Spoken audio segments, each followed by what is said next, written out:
जय श्री श्याम एवरीवन। हमने देखा कि हमारे फर्स्ट चैप्टर के अंदर प्रॉपर्टी लगती हैं, क्लोजर प्रॉपर्टी, कॉम्यूटेटिव प्रॉपर्टी और एसोसिएटिव प्रॉपर्टी। ये प्रॉपर्टीज लगती होती हैं वोल नंबर पे, इंटीजर पे, रैशनल नंबर पे। इन पे हमें लगाकर देखनी होती है क्योंकि मैथ में नंबर यही हैं अब तक हमारी नॉलेज में। दूसरा अंडर एडिशन, सब्ट्रैक्शन, मल्टीप्लिकेशन और डिवीज़न, क्योंकि मैथ के अंदर 4 ही ऑपरेशन है जिनके ऊपर काम करना होता है। तो ये ऑपरेशन लगाकर मैंने इन पे डिटेल वीडियो बना रखी है, क्लोजर पे अलग से, कॉम्यूटेटिव अलग, एसोसिएटिव अलग। आप इसको, अगर मैम ने ये कहा ना इंट्रोडक्शन लिखिए फर्स्ट चैप्टर का, तो उसमें ऐसे लिख के जा सकते हैं, ठीक है। तो ये मैंने शॉर्ट में इसको लिख दिया है। अब हमारे पास में क्या होगा, हमने देखा कॉम्यूटेटिव के अंदर लेफ्ट हैंड साइड और राइट हैंड साइड इक्वल होनी चाहिए। एसोसिएटिव के अंदर भी लेफ्ट हैंड साइड और राइट हैंड साइड इक्वल होनी चाहिए।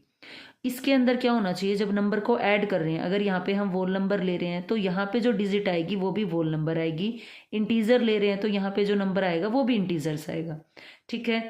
देन हमारे पास में तीसरी चीज हमने क्या ऑब्जर्व की कि एसोसिएटिव के अंदर 3 वेरिएबल लेते हैं और इसके अंदर 2 वेरिएबल लेते हैं।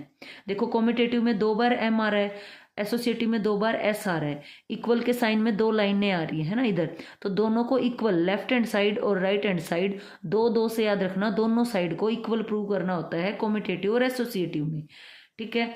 एसोसिएटिव में 3 वेरिएबल होते हैं और कॉम्यूटेटिव में 2 होते हैं। आगे चलते हैं। अब इन पे तो मैंने डिटेल वीडियो बना रखी है। अब हम देखेंगे जो हमारी एक्सरसाइज में क्वेश्चन पूछे जाते हैं, मेनली है वो मल्टीप्लिकेटिव आइडेंटिटी क्या होती है। मल्टीप्लिकेटिव आइडेंटिटी 1 होती है। अब हमें देखना है क्यों कहते हैं इसे मल्टीप्लिकेटिव आइडेंटिटी। मल्टीप्लाई का मतलब होता है मल्टीप्लाई करना, यानी जब हम किसी भी नंबर को, मे बी वो रैशनल नंबर हो, मे बी वो वोल नंबर हो, मे बी इंटीजर्स हो। वोल नंबर के अंदर कौन से नंबर आते हैं आपके, 0, 1, 2, 3 अप टू चलती रहेंगी सारी काउंटिंग, है ना। 0 से शुरू करके सारी की सारी काउंटिंग वोल नंबर में आ जाती है। और इंटीजर्स में क्या आता है, इंटीजर्स के अंदर आते हैं सभी नेगेटिव नंबर।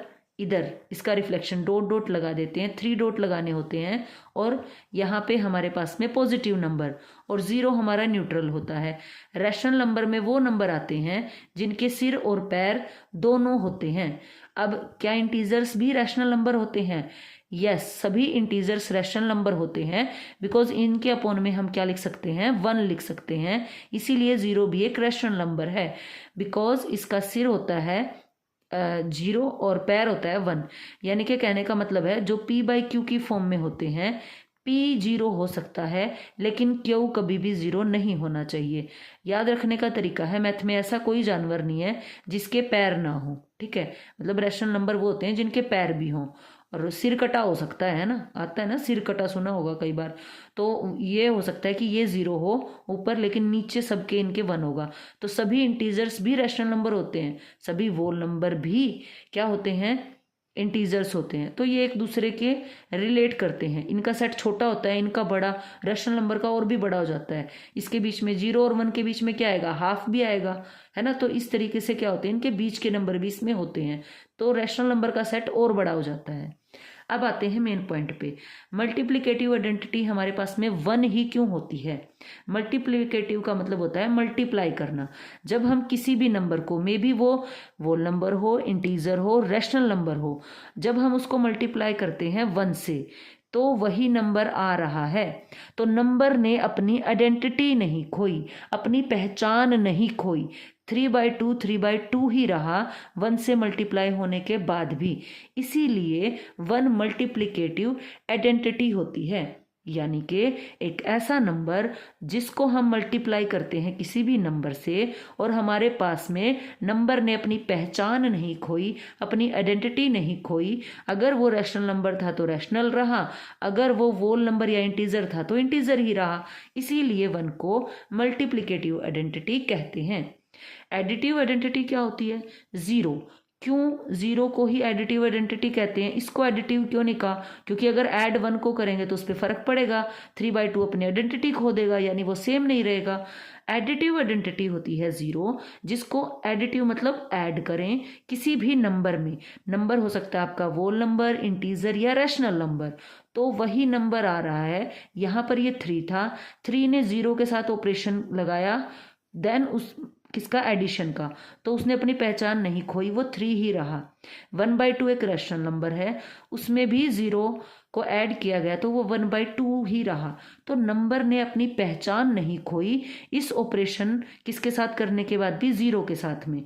तो इसीलिए इसको एडिटिव आइडेंटिटी कहा जाता है, क्योंकि नंबर अपनी आइडेंटिटी, अपनी पहचान को खोता नहीं है। ठीक है, ये ऐड करने से और ये मल्टीप्लाई करने से कुछ भी नहीं है। बचपन से आप ये बात पढ़ते आ रहे हैं, किसी भी नंबर को 1 से मल्टीप्लाई करेंगे तो वही नंबर आएगा, किसी भी नंबर में जीरो ऐड करेंगे तो वही नंबर आएगा, बस इसके नाम थोड़े से मुश्किल दे दिए हैं आपको। ठीक है, उसके बाद है मल्टीप्लिकेटिव, एक इनवर्स होगा आपके पास में। इनवर्स का मतलब क्या होता है? ये हमारे पास में देखो मल्टीप्लिकेटिव है तो मल्टीप्लाई का साइन है, 3/2 है।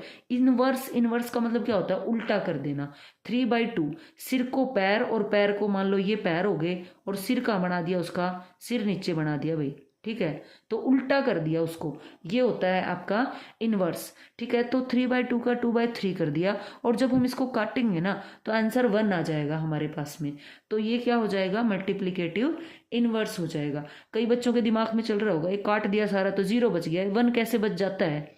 देखो बच्चा, ये 2 की टेबल पे कटा तो यहाँ पे 1 आया, यहाँ पे भी 1 आया, यहाँ 1 आया, यहाँ 1 आया, तो 1 को 1 से मल्टीप्लाई किया तो 1, इसीलिए यहाँ पर 1 आया है। ठीक है, तो हमने देखा मल्टीप्लिकेटिव इनवर्स कैसे निकालते हैं। जो नंबर दिया हो उसको उल्टा कर दो, है ना, उल्टा लटका दो उसको, तो वो अगर काटने पे 1 ही आंसर आएगा, तो वो होता है मल्टीप्लिकेटिव इनवर्स। अब हम करेंगे इस पे बेस्ड कुछ क्वेश्चंस जो कि आपकी एक्सरसाइज में गिवन है। फर्स्ट 1 क्वेश्चन देखिए, इसके अंदर क्या यूज हुआ है?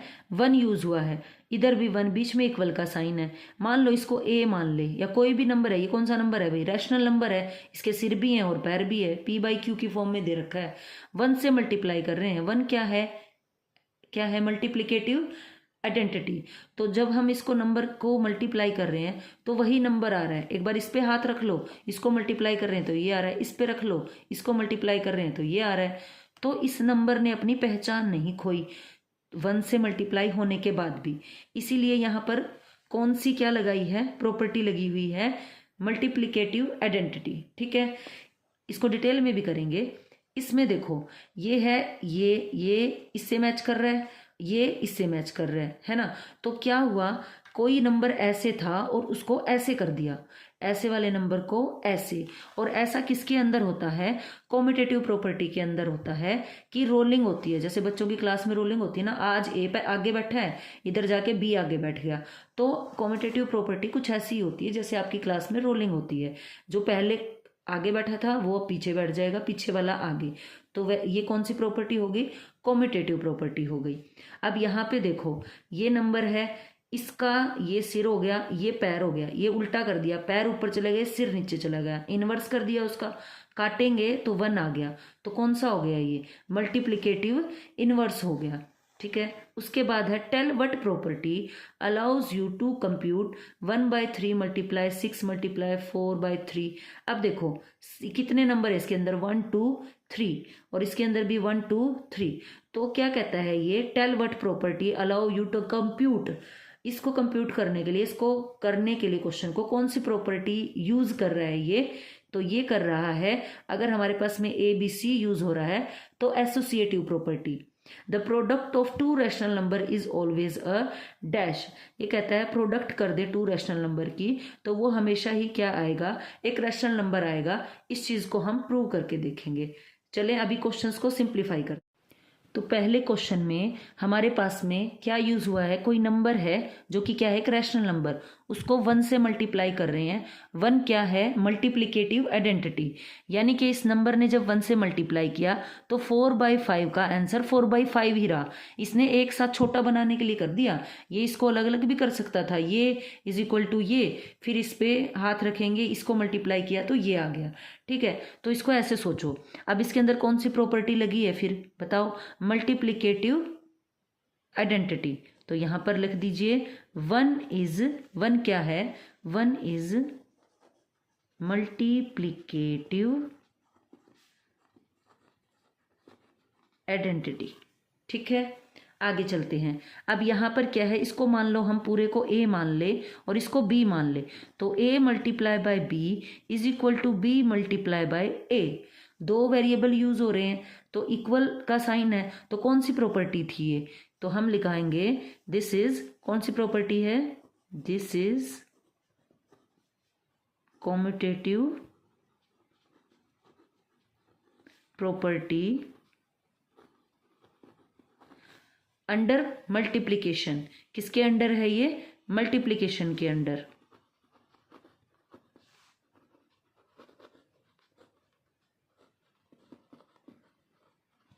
ठीक है, क्योंकि बीच में मल्टीप्लाई का साइन है, ऐड का होता तो अंडर एडिशन हो जाता। थर्ड क्वेश्चन हमारे पास में गिवन है, माइनस का 19/29 मल्टीप्लाई बाय 29 बाय माइनस का 19 इज इक्वल टू कहता है 1 आ रहा है। अगर इसको इससे काट दें, इसको इससे, तो 1 आ जाएगा आंसर। और जब एक चीज और देखो, ये क्या है हमारे पास में, सिर, और ये है इसके पैर, और इसको उल्टा कर दें, पैर ऊपर सिर नीचे, तो इन्वर्स कर दिया इसका, तो ये क्या हो जाएगा, सिर हो गया हमारे पास में नीचे और पैर ऊपर, तो ये इसका इन्वर्स हो गया। तो ये कौन सी प्रॉपर्टी लगी, ये है हमारे पास में मल्टीप्लाई का साइन, तो क्या होगा, मल्टीप्लिकेटिव इनवर्स, मल्टीप्लिकेटिव इनवर्स। ठीक है, यूज किया है इसके अंदर। नेक्स्ट हमारे पास में है, tell what property allows, second question में ये। ठीक है, तो इसके अंदर हम क्या करेंगे, पहले इसको कंपेयर करेंगे। सेकंड क्वेश्चन देख लेते हैं। पहले क्वेश्चन को लिखेंगे 6 multiply 4/3 as 1/3 multiply 6 multiply by 4/3। अगर हम इसको कंपेयर करें, इस नंबर को a माने, इसको b माने, इसको c माने और इसको भी ऐसे ही माने, तो ये हमारे पास में a मल्टीप्लाई c, तो ये हमारे पास में कैसा लग रहा है, एसोसिएटिव प्रॉपर्टी। इकलौती एसोसिएटिव प्रॉपर्टी है जिसके अंदर हमारे 3 वेरिएबल यूज होते हैं। तो ये, और किसके अंडर है, ये बीच में मल्टीप्लाई का साइन है तो अंडर मल्टीप्लिकेशन। तो हम करेंगे देयर इज